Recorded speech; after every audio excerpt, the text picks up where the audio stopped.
Hello बालक्स, hope आप सभी अच्छे होंगे। पहला लेक्चर हमने हिंदी का कवर कर लिया था, विमीय विश्लेषण। आज हम दूसरा लेक्चर लेकर आए हैं, एक सरल रेखा में गति, आईआईटी मेंस और नीट के विद्यार्थियों के लिए हिंदी माध्यम में। देखिए बच्चों, इसमें किस प्रकार के सवाल जनरली पूछे जाते हैं, ठीक है ना, वो हम देखेंगे। देखिए, प्रकार एक, विस्थापन, दूरी, त्वरण, चाल और वेग पर आधारित सवाल आते हैं। विस्थापन निकालिए, त्वरण निकालिए, दूरी निकालिए, जो कि बिल्कुल साधारण सवाल होते हैं, जो कि हमारी सिंपल जो थ्योरी है, जो बेसिक यानी कि मूलभूत क्या है, थ्योरी है, उस पर आधारित है, ठीक है, सिद्धांतों पर आधारित है।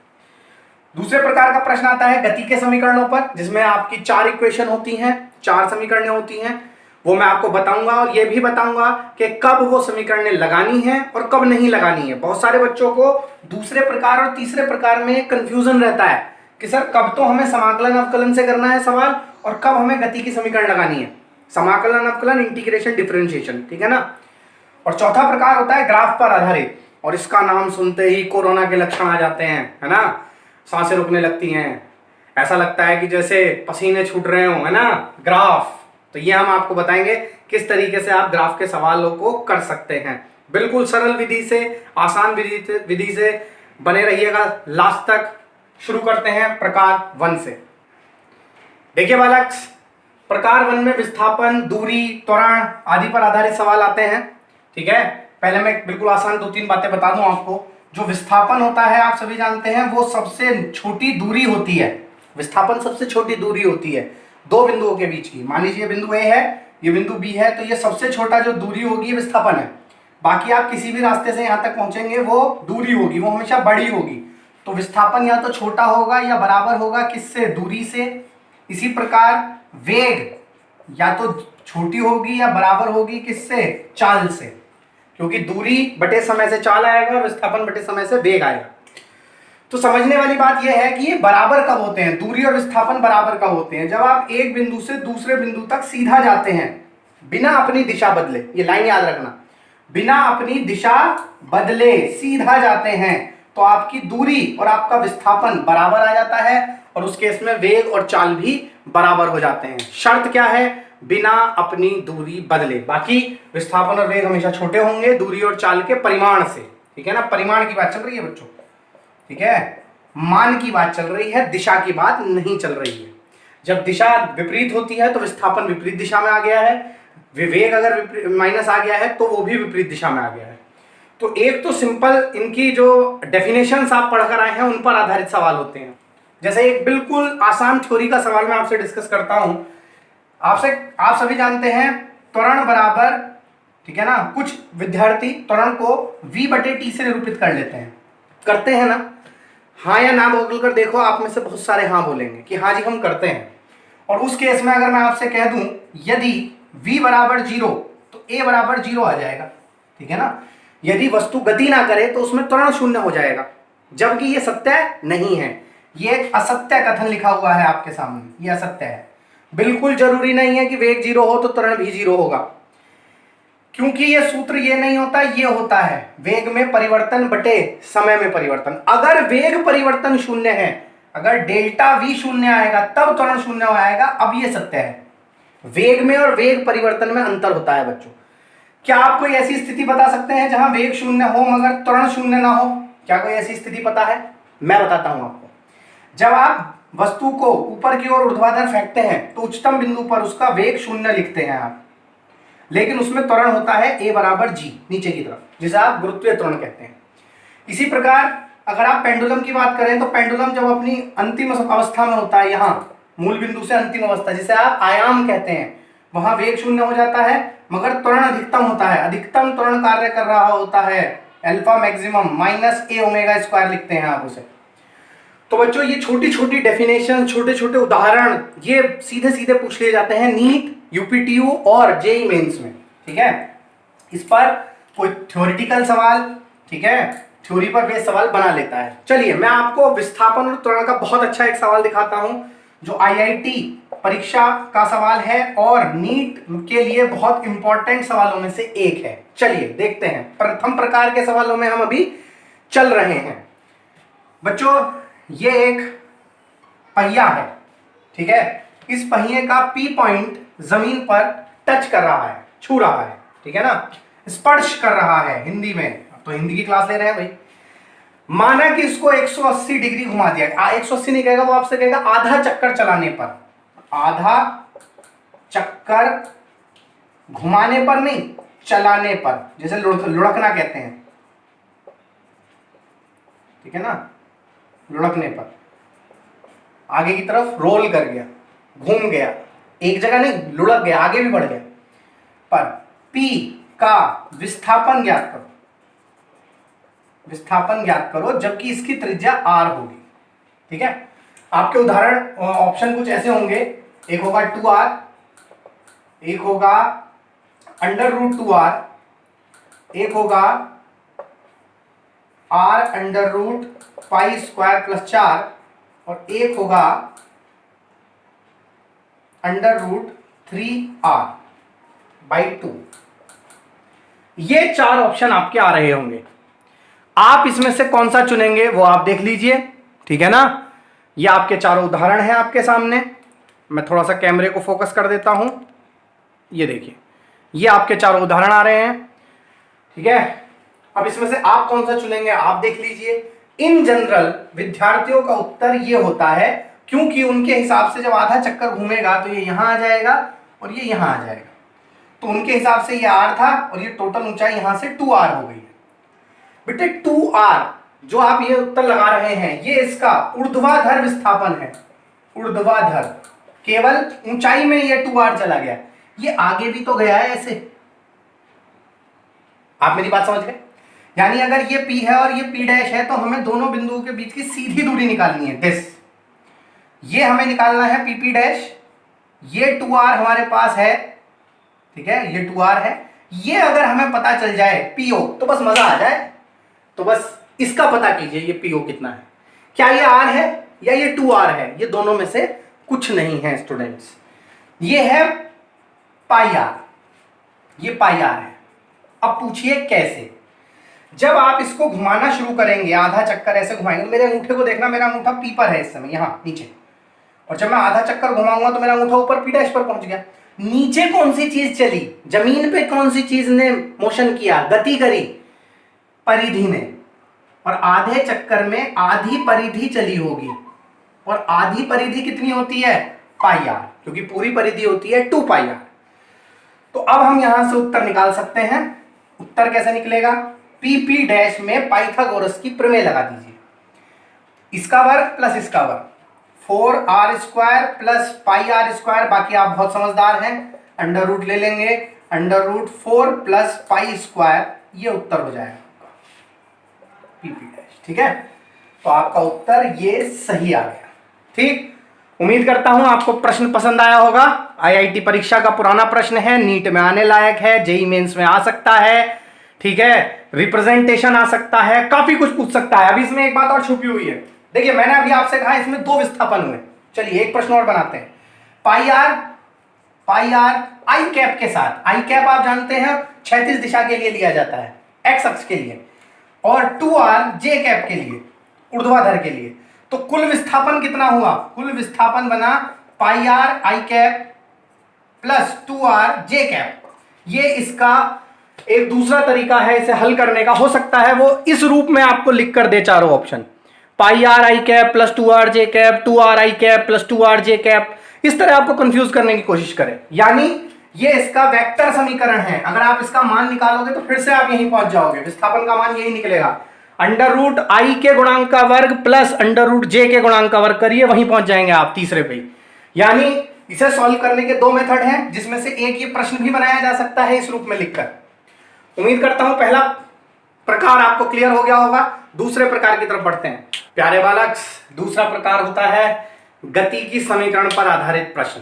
देखिए बच्चों, गति की समीकरण हम 9वीं क्लास से पढ़ रहे हैं, 8वीं 9वीं क्लास 10वीं क्लास से पढ़ते आ रहे हैं, फिर भी इसके क्वेश्चन फंस जाते हैं।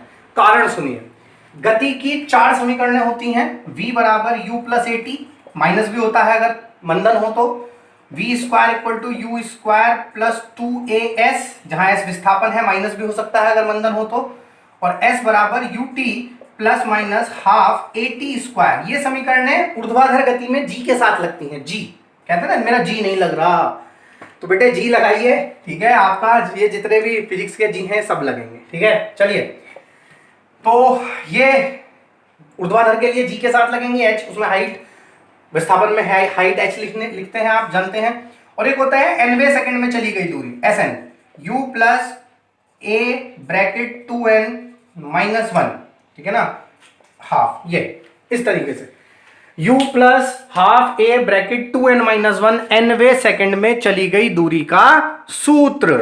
तो ये 4 समीकरण हैं। हमें क्यों पता नहीं चलता कि समीकरण कब नहीं लगती, ये पता होना बहुत जरूरी है। देखो कब लगती है वो तो आप लगा देंगे, आंसर आ जाएगा, बच जाएंगे।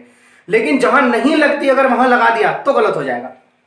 कब नहीं लगती, ये समीकरणें अपने दिमाग में बैठा लीजिएगा, और अगर बिंदु अच्छा लगे तो कमेंट करके जरूर बताइएगा। ये समीकरणें केवल तभी लागू होती हैं जब त्वरण कैसा हो, नियत हो। अगर त्वरण ये नियत नहीं हो तो आप इसे नहीं लगा सकते। अगर इसका मान बदल रहा है तो नहीं लगा सकते। उदाहरण के लिए अगर मैं कह दूं g का मान 9.8 है फिक्स मीटर प्रति सेकंड स्क्वायर, तब तो लग जाएगी। तब तो आप लिख देंगे v बराबर u plus 2gt, sorry v बराबर u प्लस gt लिख देंगे। लेकिन अगर मैं कह दूं कि a यानी कि त्वरण बराबर 5t, यानी त्वरण समय के साथ बदल रहा है, और मैं आपसे प्रश्न पूछ लूं बताओ t बराबर 2 सेकंड पर वेग कितना है, तो आप यहां t बराबर 2 सेकंड डाल के पहले 5 दूनी 10 करेंगे मीटर पर सेकंड स्क्वायर, जो बच्चे गलत करते हैं, फिर उसकी वैल्यू इस समीकरण में डाल के निकाल देंगे, आंसर गलत हो जाएगा जी। क्योंकि त्वरण समय के साथ बदल रहा है, नियत नहीं है, समीकरण लागू नहीं होगी। फिर क्या लागू होगा सर? तीसरा प्रकार, उसे पढ़ाऊंगा बाद में, पहले ये देख लीजिए इसका प्रश्न कैसे आएगा। चलिए एक प्रश्न करते हैं समीकरण पर आधारित। चलिए बालक, ये रहा प्रश्न आपकी स्क्रीन पर। एक कार 5 मीटर प्रति सेकंड की चाल से x अक्ष के अनुदिश जा रही है। आप वीडियो को पॉज करके हल करके देखें। जब वह 0 से मतलब मूल बिंदु से गुजरती है, कौन? कार, तब एक मोटरसाइकिल 0 चाल से चलना प्रारंभ करती है। यानी जब वह गुजरती है 5 मीटर प्रति सेकंड से, तब मोटरसाइकिल ने चलना शुरू किया, जिसका त्वरण 2 मीटर प्रति सेकंड स्क्वायर है। मोटरसाइकिल का त्वरण बताइए कितने समय बाद वह कार को पकड़ लेगी। यानी मोटरसाइकिल ने चलना शुरू किया है, कार बहुत तेज चल रही थी, मोटरसाइकिल कितनी देर बाद पकड़ लेगी ये बताना है। पॉज कीजिए, ऑप्शन ये लिखे हुए हैं 3 सेकंड, 5 सेकंड, 8 सेकंड, और तभी नहीं पकड़ पाएगी। हो सकता है कार बहुत तेज चल रही हो, पकड़ ही ना पाए। ऑप्शन निकाल कर देखिए, मैं आपको ये प्रश्न कराता हूं।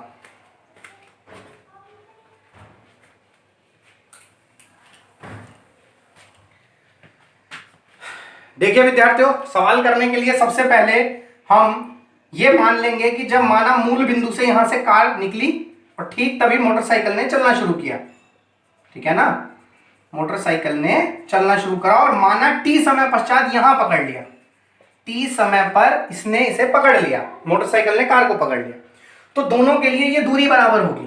कार ने भी यही दूरी चली होगी और मोटरसाइकिल ने भी। ये सिद्धांत है इसका, इस प्रश्न का। क्या करना है, सबसे पहले कार के लिए इक्वेशन बनाइए, दूरी बराबर चाल गुणा समय। चाल कितना है? 5 इंटू टी। चाल बराबर दूरी बटे समय, तो दूरी बराबर चाल गुणा समय। तो ये समीकरण 1 बन गया कार का। अब मोटरसाइकिल के लिए बनाइए, दूरी बराबर U T plus half A T square लगेगा। अब आप मुझसे लड़ेंगे, सर इसमें तो नहीं लगाया आपने। बेटे इसमें त्वरण नहीं था, 5 मीटर प्रति सेकेंड नियत चाल थी। इसमें कार मोटरसाइकिल में त्वरण दे रखा है 2 मीटर प्रति सेकंड स्क्वायर का, तो ये लगा दिया। प्रारंभिक चाल 0 डाल दो, तो x बराबर हाफ इंटू ए का मान भी 2 है, टी स्क्वायर, 2 से 2 कट गया, x का मान टी स्क्वायर उठा के यहां रख दो, टी स्क्वायर बराबर 5t। अब देखो, अगर आप ध्यान से देखोगे तो t से t काट के 5 सेकंड आंसर आ गया, लेकिन इसमें एक बात छुपी हुई है। टी स्क्वायर से याद कर लेना, अंकित सर ने कुछ बताई थी बात, कभी भी कैंसिल नहीं करना चाहिए ऐसे। एक साइड करके दोनों सॉल्व करो। अब 2 उत्तर आएंगे, t बराबर 0 पर ये 7 थे और t बराबर 5 सेकंड पर ये 7 थे। इसका कुछ मीनिंग है जी? t की घात 2 बनी, मतलब t के 2 उत्तर हैं। यानी मूल बिंदु पर ये 7 थे और फिर 5 सेकंड बाद इसने इसको पकड़ लिया। प्रश्न में पूछा गया था कब पकड़ा। अगर ये पूछता कितनी बार 7 थे, तो 2 बार 7 थे, ठीक है ना, एक t बराबर 0 पर और एक t बराबर 5 सेकंड पर। तो बच्चों उत्तर आया जय वाला। कुछ समझ में आई बात? दूसरी इंपॉर्टेंट बात, ये यह भी मालूम कर सकता है कि कितनी दूर चलकर पकड़ा। ठीक है, कितनी दूर चल के पकड़ा? x बराबर 5 गुणा t का मान 5 सेकंड डाल दीजिए, 5 पंजे 25 मीटर दौड़कर मोटरसाइकिल ने कार को पकड़ लिया। इस प्रकार के बढ़िया प्रश्न बनते हैं नीट में, जेईई मेंस में। ठीक है, हिंदी विद्यार्थियों के लिए लेकर आए हैं, इसे कीजिए, अच्छा लगे कमेंट भी कीजिएगा। ठीक है, आगे बढ़ते हैं। चलिए बच्चों, अगला प्रश्न भी समीकरण पर ही आधारित है, ऊर्ध्वाधर गति में इसको हम करेंगे, ऊर्ध्वाधर में जी के साथ। एक मीनार दी हुई है जिसकी हाइट हमें पता नहीं है, ठीक है ना, हाइट इसमें निकालनी है। प्रश्न कह रहा है कि ठीक किसी समय पर आपने यहां से एक पत्थर छोड़ा u बराबर 0 से, प्रारंभिक चाल 0 से, और नीचे से तभी एक पत्थर फेंका एक साथ, तो दोनों पत्थर एक दूसरे की तरफ बढ़ेंगे और 3 सेकंड बाद दोनों पत्थर आपस में टकराएंगे।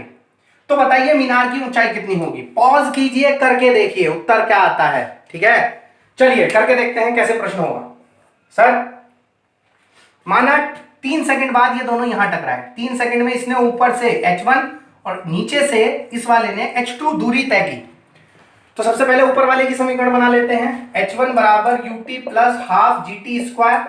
ठीक, t समय दोनों के लिए सेम है, 3 सेकंड वो बाद में हम डाल देंगे। नीचे से बनाइए vt या ut minus half gt square. देखिए नीचे से फेंकने में माइनस लगता है, पता है आपको। h1 प्लस h2 कर दीजिए, h1 प्लस h2 ही टोटल ऊंचाई है, यही हमें निकालनी है।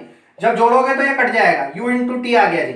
h बराबर u कितना है जी? प्रारंभिक वेग नीचे से फेंकने वाला 20 और t कितना है? 3 सेकंड, तो 20 या 60 आ गया जी। 60 metre is the answer, this is the answer.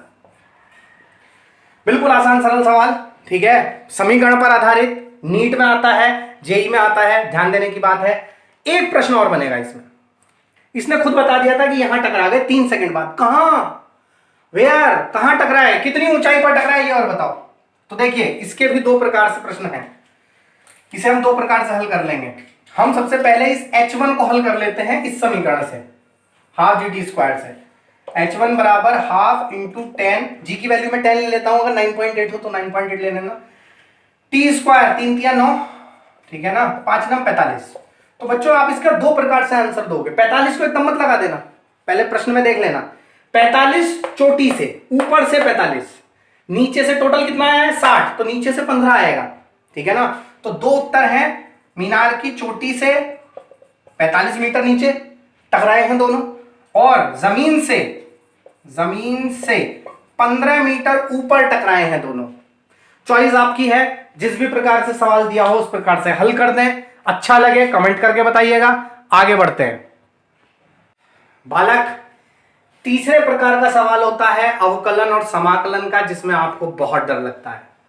चलिए थोड़ा सा आपका डर कम करने की कोशिश करते हैं। देखिए इसके लिए आपको 2 बातें याद रखनी है। अगर आप दूरी का समय के साथ या विस्थापन का समय के साथ अवकलन करेंगे, डिफरेंशिएशन करेंगे, तो आपको चाल मिलेगी या वेग मिलेगा। विस्थापन का करेंगे तो वेग, दूरी का करेंगे तो चाल। उसके अलावा अगर आप एक बार और इसका अवकलन कर दें, तो पहले तो उसे लिखने की विधि सीख लीजिए, d2x अपॉन dt स्क्वायर। इसका मतलब है x का 2 बार डिफरेंशिएशन कर दिया है, 2 बार अवकलन कर दिया है, ठीक है ना, किसके सापेक्ष? समय के सापेक्ष। या फिर उसे लिख सकते हैं dv अपॉन dt, यानी वेग का समय के साथ एक बार या विस्थापन का 2 बार अवकलन करने पर त्वरण मिलता है। तो यह बात आपको समझ में आनी चाहिए, ठीक है। इस पर आधारित सीधा ही प्रश्न आपको मिल जाता है जेईई में या नीट में।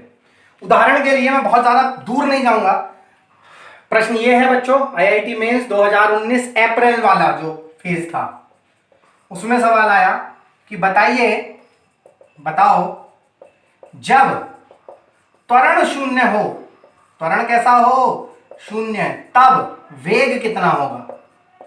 तब वेग कितना है? ठीक है, सीधे हल करते हैं, मैं आपको ऑप्शन नहीं दे रहा हूं।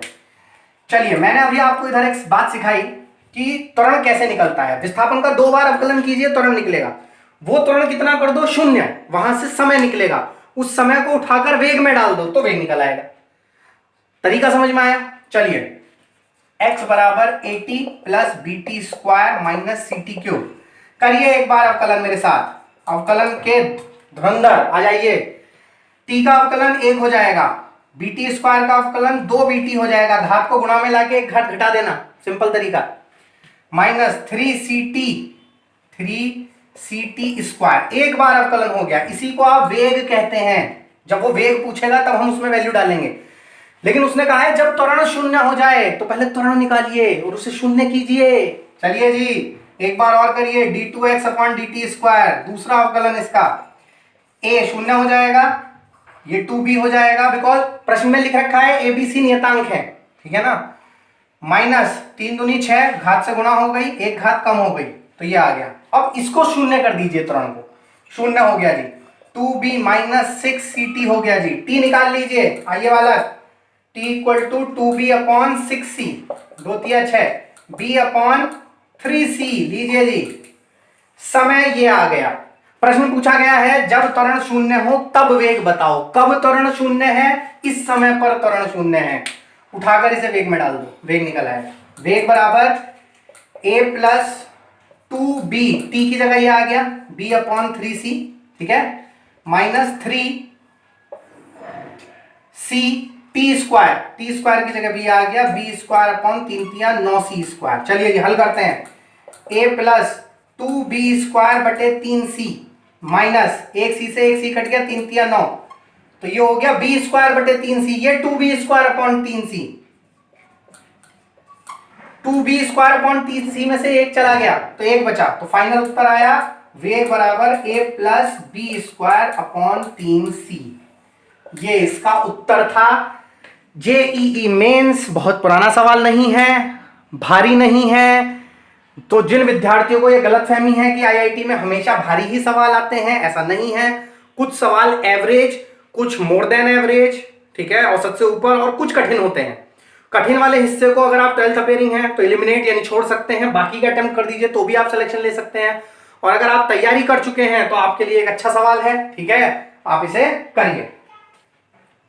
बालक, अवकलन और समाकलन पर आधारित एक नीट का प्रश्न भी देख लेते हैं, कितना भारी होगा, उठेगा नहीं क्या हमसे, इतना भारी होगा।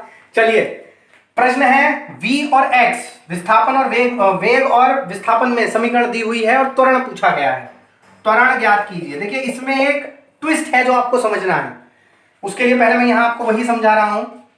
आपने ये पढ़ा है त्वरण dv अपॉन dt होता है, आपने क्योंकि ये पढ़ लिया तो आपका दिमाग बहुत तेजी से इसकी तरफ भागता है। बी केयरफुल, कंपटीशन में सवाल इससे ना आकर इससे आता है, v dv upon dx।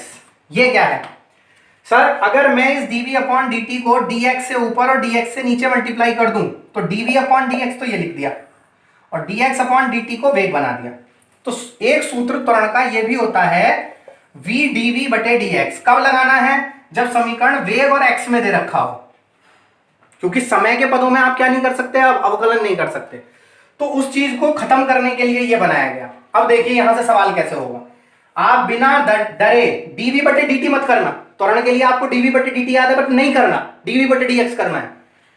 dv बटे dx, बीटा ऐसे ही रहेगा, ये घात गुणा में आ जाएगी माइनस 2n और एक माइनस हो जाएगा तो x माइनस 2n माइनस 1, ठीक है जी, ये आ गया dv बटे dx। अब इस समीकरण में चलिए a बराबर v dv बटे dx, चलिए इसमें वैल्यूज डाल लीजिए, इसमें वैल्यूज डाल लेते हैं। v का मान तो ये रहा, v का मान तो यहां से डाल लो, बीटा x की power minus 2n into dv बटे dx का मान ये रहा माइनस 2n बीटा x की पावर माइनस 2n माइनस 1। उम्मीद करता हूं आपको समझ में आ गया होगा। v का मान यहां से उठा के डाल दिया पीछे से और dv बटे dx यहां से डाल दिया। हल करके देखते हैं, a बराबर बीटा बीटा बीटा का स्क्वायर हो जाएगा माइनस 2n बीटा का स्क्वायर, x की पावर माइनस 2n, x की power minus 2n minus 1, power आपस में जुड़ जाएंगी, x की पावर माइनस 4n माइनस 1। लीजिए इस प्रकार इसका आंसर निकल आएगा बालक, ठीक है, minus 2n beta square x की पावर माइनस 4n माइनस 1। ठीक, एक बार अवकलन लगाया, ये सूत्र जरूर याद रखना, बहुत इंपॉर्टेंट है, सीधे आपको संजीवनी बूटी दे रहे हैं, इसी पर सवाल आता है, ठीक है, मिलेगा आपको। चलिए जी, नीट का सवाल हो गया, जेईई मेंस का सवाल हो गया, प्रकार 3 भी खत्म हो गया। अब चलते हैं प्रकार 4 की तरफ। देखिए बालक, चौथा और महत्वपूर्ण प्रकार है ग्राफ पर आधारित प्रश्न। ग्राफ पर आधारित प्रश्न आते हैं और कई बार आप डर की वजह से छोड़ देते हैं। चलिए उस डर को कम करते हैं, हटाते हैं। देखिए दो कैटेगरीज में डिवाइड कर लेते हैं इसको। एक तो ग्राफ दिया हो और कोई राशि पूछ ले, त्वरण बताइए, वेग बताइए, या इस ग्राफ में से चाल निकाल कर दिखाइए, इस प्रकार का कोई सवाल। दूसरा वो आपसे ग्राफ ही खींचने को कह दे कि बताइए इस प्रकार का ग्राफ कैसे बनेगा, कोई स्थिति दे दे और ग्राफ खींचने को कहे। चलिए दोनों को देखते हैं। पहला है ग्राफ दिया हो, कोई राशि पूछी हो, मान लीजिए ए और टी का ग्राफ दिया है, त्वरण और समय का, और आपसे पूछा जाए वेग कितना होगा। तो ये याद रखना, त्वरण और समय के ग्राफ के क्षेत्रफल से वेग मिलता है, ठीक है ना। वेग और समय के ग्राफ के क्षेत्रफल से दूरी मिलती है, दूरी या विस्थापन। अगर एक्स अक्ष के ऊपर है ग्राफ, ठीक है ना, यहां है तो दूरी है, और अगर नीचे भी है तो विस्थापन भी है, और अगर नीचे नहीं है तो दूरी भी यही है और विस्थापन भी यही है। यानी धनात्मक भाग दूरी को, ऋणात्मक भाग विस्थापन को दिखाता है, क्योंकि आपको पता है विस्थापन ही ऋणात्मक हो सकता है, दूरी कभी ऋणात्मक नहीं होती।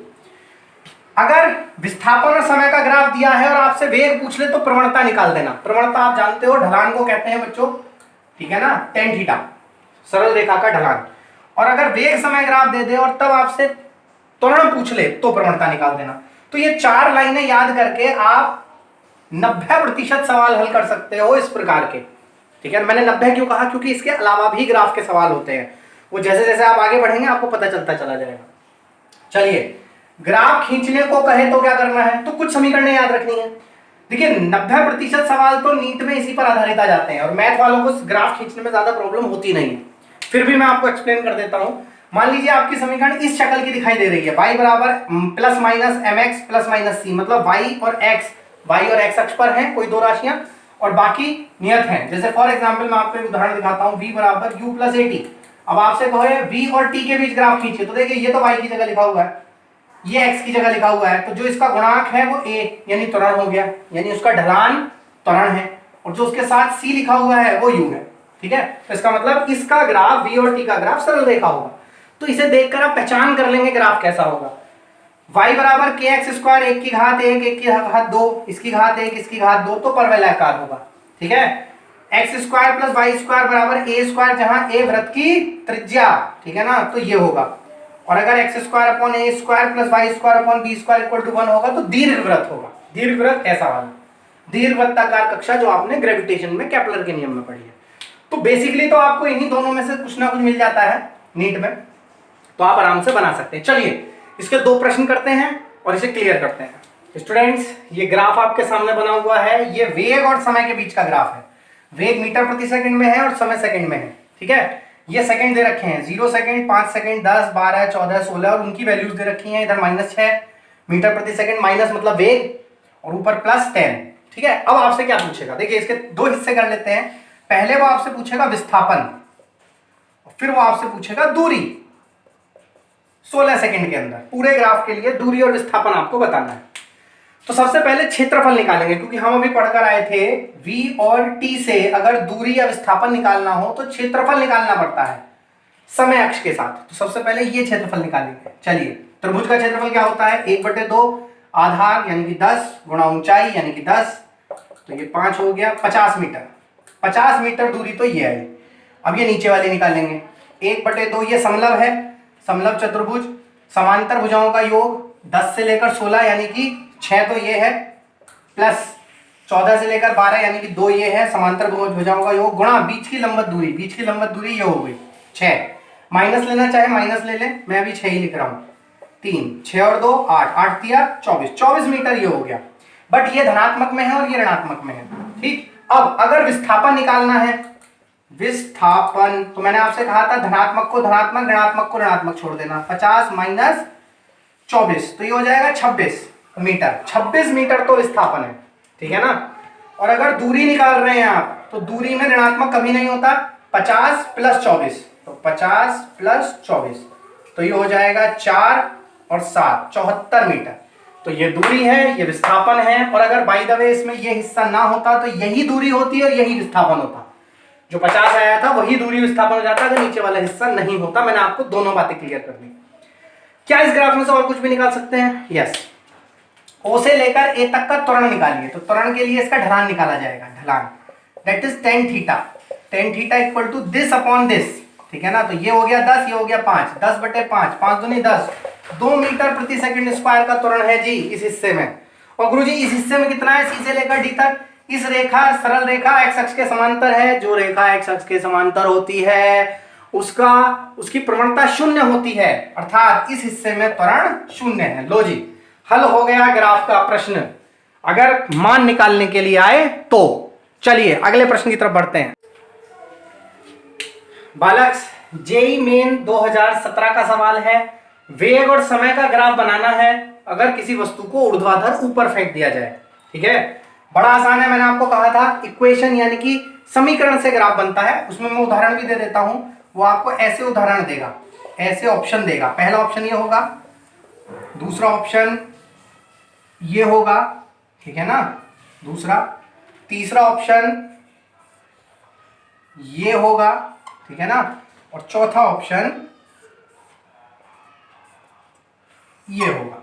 इस प्रकार से वो 4 ऑप्शन बना देगा। इस प्रकार से वो 4 ग्राफ बनाकर आपसे पूछेगा कौन सा सही है ऊपर फेंकने वाली वस्तु के लिए। आइए कैसे मालूम करेंगे। कुछ बच्चों का हाथ ऐसे चलता है, वस्तु पहले ऊपर जाएगी, फिर रुकेगी, फिर गिरेगी, तो उसे ये बहुत सही लगेगा, बट ये सही नहीं है, ठीक है। इसमें कुछ और ही आंसर देखिए कैसे निकलता है। वस्तु को ऊपर फेंकिए, समीकरण लिखिए, v बराबर u माइनस GT। ये समीकरण बन गई। ऊपर फेंकने वाली वस्तु का समीकरण ये होता है। वेग भी आ गया और समय भी आ गया, इसी का ग्राफ चाहिए। तो ये तो हो गया y, ये हो गया mx माइनस mx, m की जगह g लिखा हुआ है, x की जगह t लिखा हुआ है, ठीक है ना, प्लस u, ये c की जगह आ गया। तो ये सरल रेखा, ये ग्राफ बन गया। तो इससे ये पता चल गया ये ग्राफ कभी सही नहीं हो सकता, क्योंकि सरल रेखा नहीं, ये परवलयाकार है।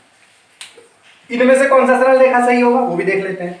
सर इसमें जो प्रवणता है वो ऋणात्मक आ रही है, प्रवणता ऋणात्मक आ रही है। ऋणात्मक प्रवणता का मतलब होता है x अक्ष के साथ रेखा का जो कोण है वो अधिक कोण होना चाहिए। इसमें अधिक भी है और न्यून भी है, इसमें 2 हैं, तो ये नहीं हो सकता।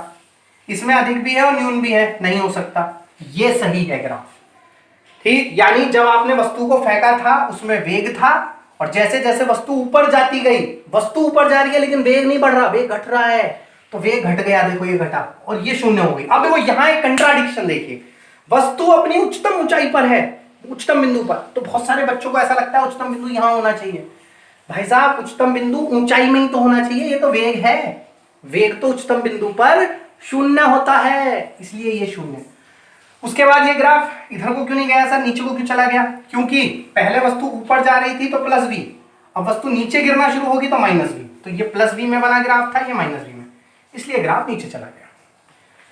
तो बच्चों इस प्रकार हमने ये सारे प्रकार के सवाल पूरे किए। एक सरल रेखा में गति आपको बड़ा ही कठिन लगता है। उम्मीद करता हूं इन प्रश्नों को करने के बाद आपको थोड़ा आसान लगेगा। हो सकता है मैं आपको कुछ चीजें आसान करा पाऊं, और यही मेरा उद्देश्य भी है। आप ज्यादा से ज्यादा वीडियो को शेयर करें, हिंदी माध्यम के विद्यार्थियों के लिए बनाई जा रही है। हमारे इस प्रयास को सफल करें, ठीक है। बाकी आप देख ही रहे हैं, ठीक है। आज के लिए इतना ही। जय हिंद, जय भारत।